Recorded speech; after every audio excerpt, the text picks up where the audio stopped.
नालंदा जिला में एक और सड़क हादसा, और इस सड़क हादसे में दर्दनाक मौत एक दंपति की हुई है। घटना बिना थाना क्षेत्र के डेंटल कॉलेज के पीछे जो पटना गांव स्थित फ्लाईओवर है वहां की है। मरने वाले जो दंपति हैं वो पटना के बेलछी थाना क्षेत्र के जोगन का निवासी हैं, नीतीश और विनीता। तेज रफ्तार ट्रैक्टर ने पीछे से धक्का मार दिया। स्पॉट पर वाइफ की मौत हो जाती है और पति को अस्पताल लाया जाता है, जहां पर डॉक्टर उन्हें मृत घोषित कर देते हैं। ये घटना आम है, लोगों के लिए आम हो सकती है।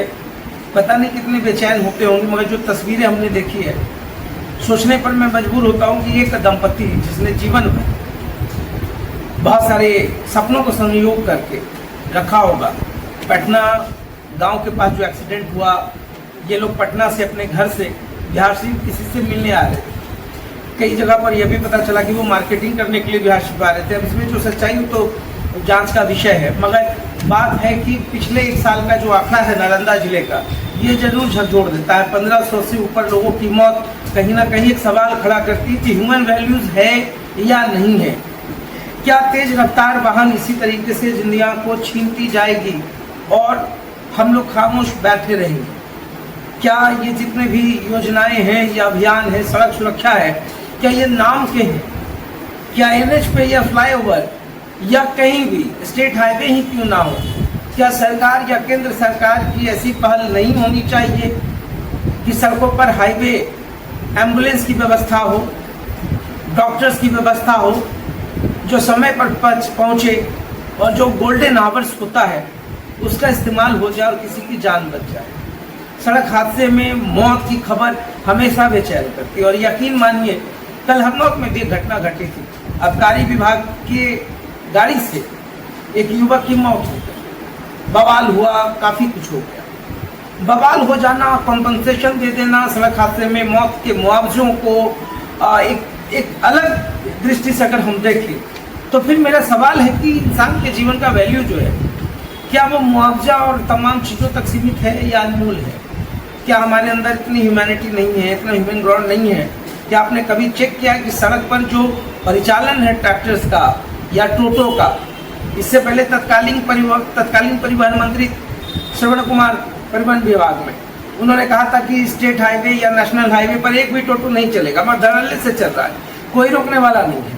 नवाली के हाथ में स्टीयरिंग है, वो नवाली तो भाग जाएगा। हो सकता है उसकी जगह पर कोई दूसरा खड़ा हो जाए कहने के लिए कि भाई मेरे पास लाइसेंस था, ऐसी घटनाएं हो गई, नवाली को बचा लिया जाए, या अन्य लोगों को। ऐसी प्रक्रिया होती रही है, लोग बचते भी रहे। मगर जरा सोचिए कि क्या इन तमाम चीज़ों के बीच में कभी आपने ये सोचा है कि जिसकी मौत हुई उसके घर के बच्चों का क्या होगा, उसके घर में उनके परिजन का क्या होगा? किसी ने भाई खोया, किसी ने भाभी खोया, किसी ने बेटे को खोया, किसी ने बहू को खोया। ये तमाम रिश्ते भी मर जाते हैं। बावजूद इसके सरकार या केंद्र सरकार, ये सरकार बोलना ही अजीब सा लगता है। हम तो आज तक नहीं देखे कि हाँ किसी स्टेट हाईवे या नेशनल हाईवे पर, खास करके नालंदा के इलाकों में, कोई ऐसा कोई एम्बुलेंस रहा हो, मोबाइल एम्बुलेंस रहा हो, जिसमें डॉक्टर हो, तत्काल उपचार हो जाए। नंबर, बहुत सारे नंबर्स हैं।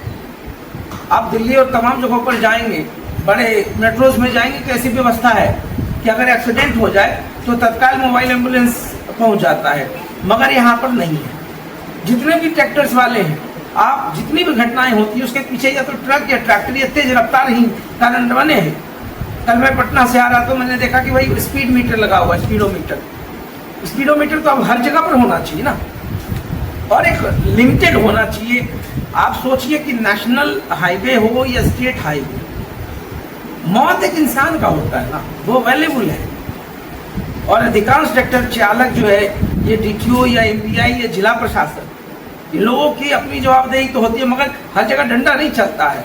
आप अगर नवाली के हाथ में स्टीयरिंग दे रहे हैं तो ये तो खुद मालिक को सोचना है। तो ये जो हादसा है इसने मुझे बेचैन किया, तो मुझे लगा कि नहीं, ये आम लोगों के बीच में बात रखनी चाहिए। सरकार के पास भी ये बात पहुंचनी चाहिए कि एक्सीडेंट के तत्काल बाद अगर कोई व्यवस्था हो सकता है वो सरकार को करनी चाहिए।